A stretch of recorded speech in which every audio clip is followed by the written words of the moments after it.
Chapter 35 again. Nearer came the thundering hoofs, and Wren pressed her face against the crack, straining to see. A shadow at the corner of her eye, and a black horse was soaring over the thorns, with Torok, yes, Torok, on its back. In one hand he grasped the horse's mane, in the other his blue slate knife.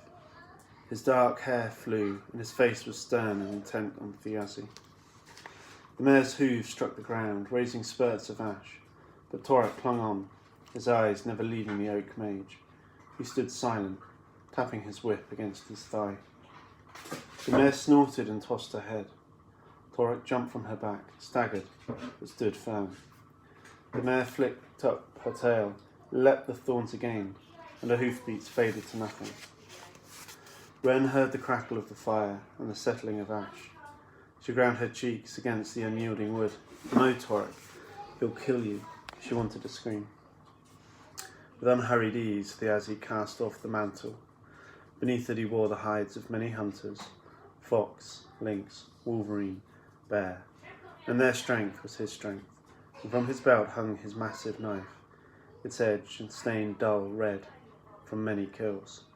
He was invincible, no longer a creature of leaves and bark, no longer of the forest, but its ruler.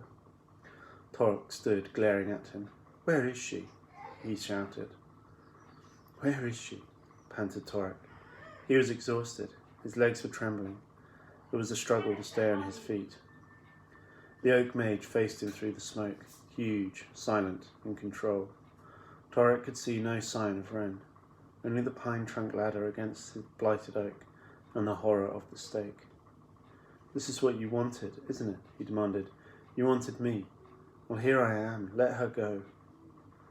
"What do you want, Spirit Walker?" said Thiazi. "Revenge for your dead kinsman? Well, here I am. You've only come to take it, and your oath will be fulfilled." Baring his yellow teeth, he spread his arms, displaying the awesome might of his shoulders and chest. Torok hesitated. "If you so much as scratch my hand, Spirit Walker, the Raven Girl dies. But if you give yourself into my power, she goes free." The fire hissed. The holly trees, the great oak, and the great yew all waited to see what Torok would do. Without taking his gaze from Thiazi, he unslung his quiver and bow, drew back his arm, and flung them over the thorns. His axe went next. Last of all, he hefted the blue slate knife, which had been his father's, and threw it after him. Weaponless, he faced the Soul Eater through the shimmering heat. "I renounce my vengeance," he said. "I break my oath. Take me. Let her live."